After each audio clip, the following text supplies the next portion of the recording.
Alors, bonjour à vous tous et toutes, j'espère que vous allez bien. Nous allons maintenant aborder le cervelet.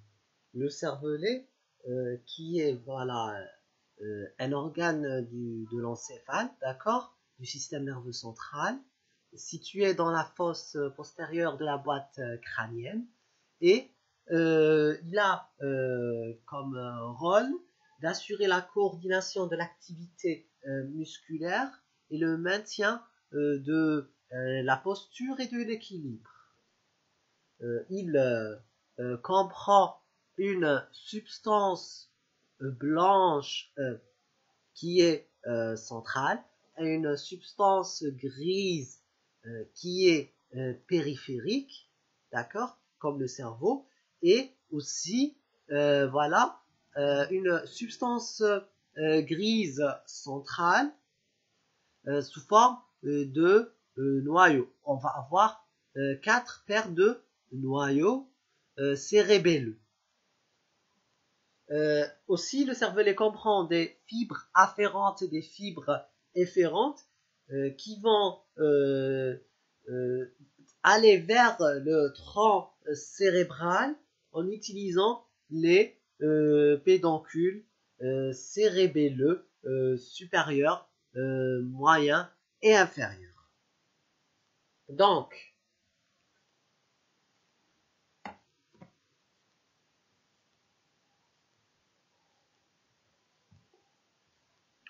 du point de vue embryologique, comme on a déjà vu, le cervelet est son ami, d'accord, son ami qui est le pont, d'accord, ou la protubérance, dérive d'une même entité, d'accord, qui est le métencéphale. D'accord, donc le cervelet et le pont sont d'origine métencéphalique. Le métencéphale qui vient du rhombencéphale, qui vient du tube neural. Ok? Origine neurectodermique. Donc, vous avez ici des lèvres rhombiques au niveau du métencéphale. Et là, c'est le pont qui commence à se former.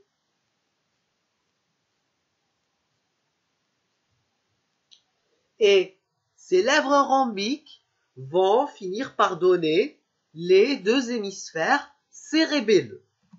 D'accord? Comme vous voyez là, les deux lèvres rhombiques vont donner les deux hémisphères cérébelleux.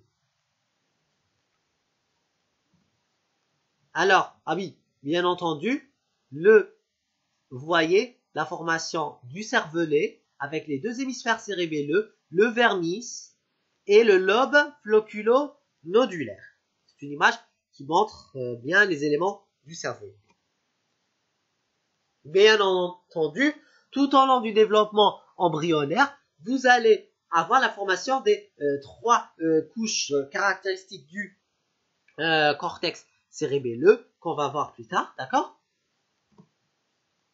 Alors, maintenant, du point de vue anatomique, le cervelet est formé des deux hémisphères cérébelleux, du vermis et du lobe floculo-nodulaire. Maintenant, sur le point de vue phylogénétique, on veut dire quoi par phylogénétique? C'est-à-dire suivant l'évolution des espèces.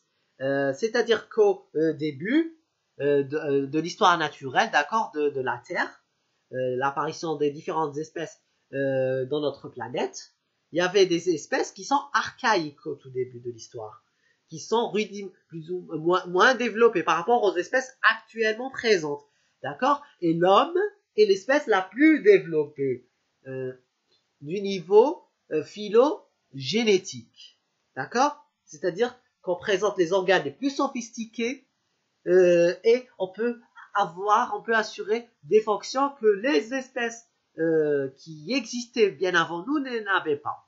Par contre, l'homme a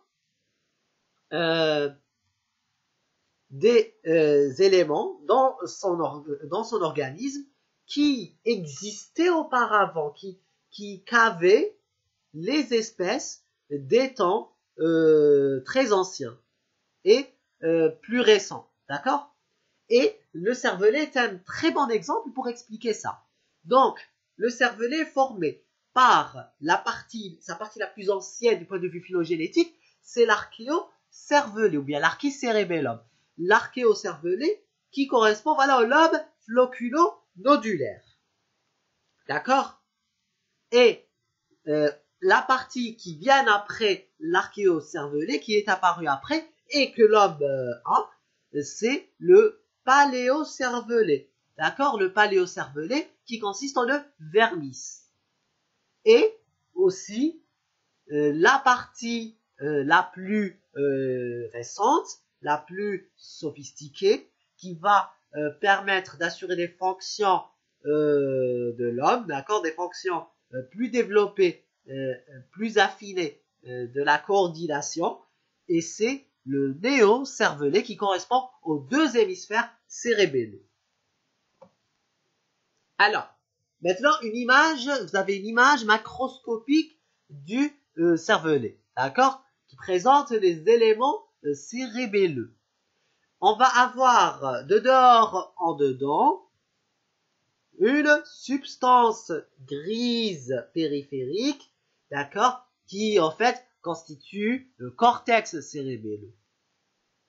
Et une substance blanche centrale faite de fibres nerveuses afférentes comme efférentes.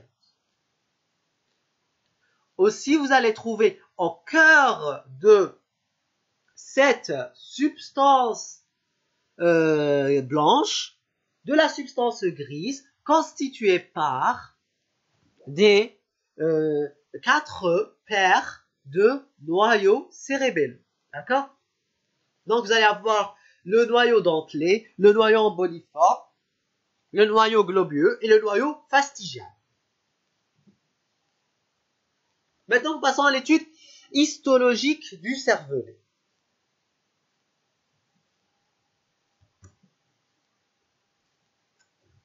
Alors, le cervelet est formé par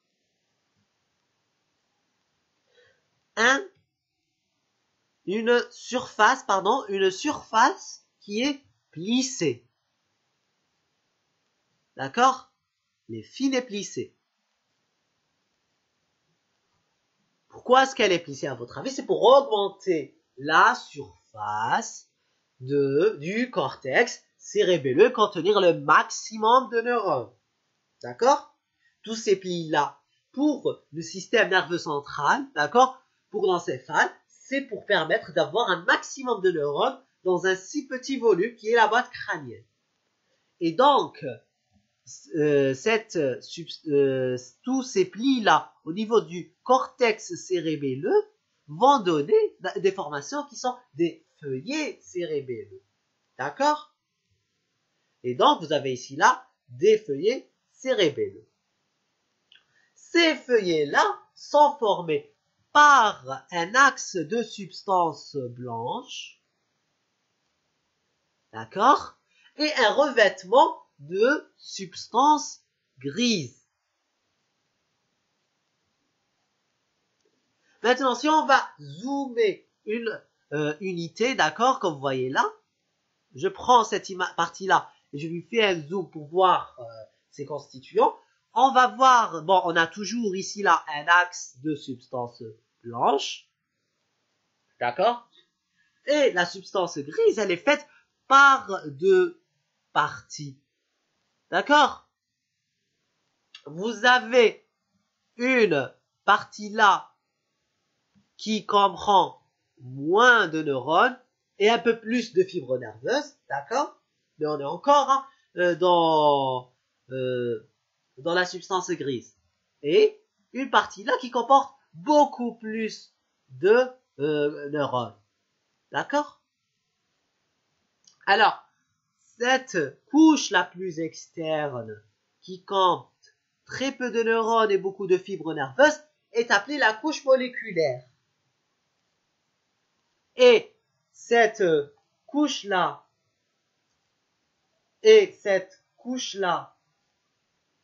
qui comporte beaucoup de fibres, de neurones, d'accord, des neurones qui sont, comme vous voyez là, des petits grains de neurones, d'accord, c'est des neurones granulaires.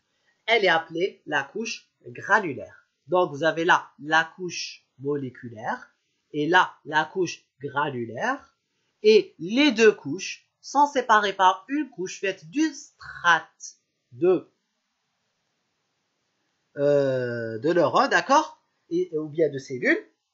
C'est la couche de Purkinje, ou bien la couche des cellules de Purkinje.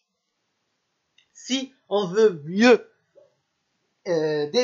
expliquer ou bien montrer ça, il suffit de faire un petit zoom, d'accord, et vous allez trouver, voilà, la couche moléculaire, la couche granulaire et la couche des cellules de Purkinje. D'accord? Maintenant, si nous nous intéressons à connaître mieux ces cellules-là de Purkinje, on va utiliser la méthode d'imprégnation d'argent, et vous allez trouver que voilà, ces cellules de Purkinje ont un corps cellulaire qui est piriforme, d'accord, et un arbre dendritique, d'accord, vous voyez, ça c'est des dendrites qui vont vers la couche moléculaire et sous forme d'arbre dendritique, une arborisation dendritique, d'accord. Alors, cette image vous résume la structure histologique, les éléments cellulaires du cervelet. Le cortex cérébelleux est formé par 3 couches. On a la couche moléculaire, la couche de Purkinje, via des cellules de Purkinje, et la couche granulaire. La couche moléculaire, c'est la couche qui comprend le moins de neurones et plus de fibres nerveuses, d'accord? Par contre, la couche granulaire, elle comprend un très grand nombre, d'accord? Elle est remplie par des cellules granulaires. Et là, dans la couche moléculaire, vous avez 2 types de cellules. Des cellules stellaires, d'accord, en forme d'étoile, et les cellules à basket en forme, ou bien des cellules en panier, d'accord. Donc les cellules stellaires sont les cellules les plus superficielles, d'accord, de la couche moléculaire. Par contre, les cellules à basket sont les cellules les plus internes. Les cellules stellaires vont avoir leur dendrite, d'accord, en contact avec les fibres parallèles. Et leur axone est envoyé vers l'arbre dendritique des cellules de Purkinje. Les cellules à basket ont leur dendrite vers les fibres parallèles et leur axone vers les corps cellulaires, et ici le début ou bien le pré-axone, d'accord, des cellules de Purkinje. Ensuite, on va avoir les cellules de Purkinje. Ces cellules de Purkinje là qui envoient leur arbre dendritique vers les fibres parallèles et ont leur axone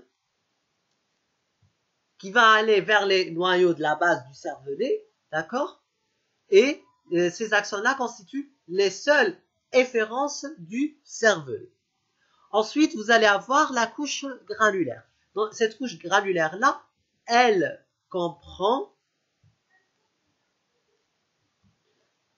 un très grand nombre de cellules granulaires. Elle est envahie par des cellules granulaires. Et les espaces où il n'y a pas ces cellules granulaires-là sont des espaces qui sont appelés les îlots cérébelleux. D'accord? C'est-à-dire vous allez avoir des espaces où vous n'avez pas de cellules granulaires. D'accord? Et ces îlots cérébelleux comportent ce qu'on appelle les glomérules cérébelleux ou bien les glomérules de Held.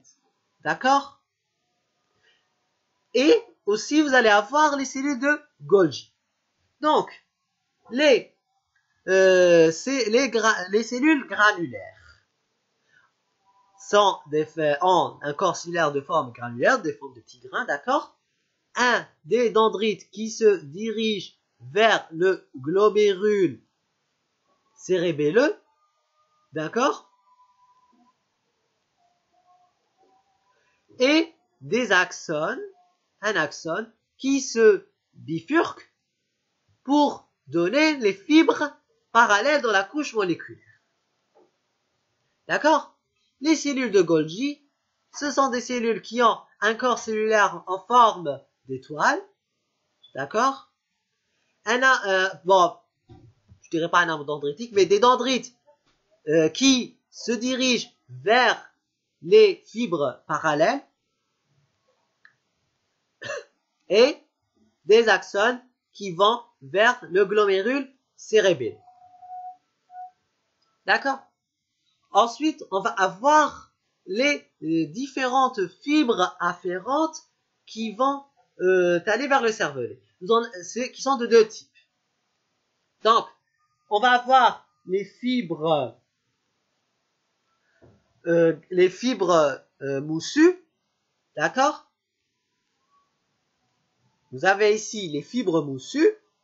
Ces fibres moussues-là qui vont ramener des influx nerveux des noyaux vestibulaires, des noyaux pontiques et de la moelle spinale, c'est-à-dire d'un peu partout. D'accord? Et vont se terminer vers le glomérule de Held. Par contre, on a ici là les fibres grimpantes, ces fibres grimpantes-là qui viennent de l'olive bulbaire et vont rejoindre l'arbre dendritique des cellules de Purkinje. Ces fibres-là, moussues et fibres grimpantes, sont des fibres qui sont excitatrices, d'accord? Qui envoient un message excitateur. Par contre, vous allez avoir ici là les cellules de Purkinje qui vont envoyer un influx qui va être inhibiteur. Et je rappelle encore que les cellules de Purkinje ou bien les fibres des cellules de Purkinje sont les seules efférences du cervelet. Et ces fibres-là vont aller ensuite rejoindre les noyaux cérébelleux. Un petit détail maintenant concernant le glomérule cérébelleux, et c'est, vous voyez, ce glomérule cérébelleux-là, il est à retenir par cœur, d'accord? Sa structure. Donc on va avoir les fibres moussues qui se terminent là, comme vous le voyez en rosette, donc l'accent des fibres moussues, d'accord? Les dendrites des cellules granulaires et les axones des cellules de Golgi. Donc si on vous demande les éléments si on vous demande les éléments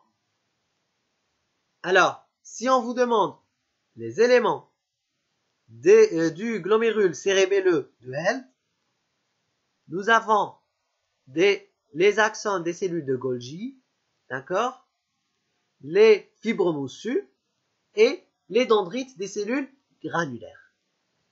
Bon, voici un peu on vient de finir ce qui est important à connaître du point de vue histologique concernant le cervelet, et je vous remercie.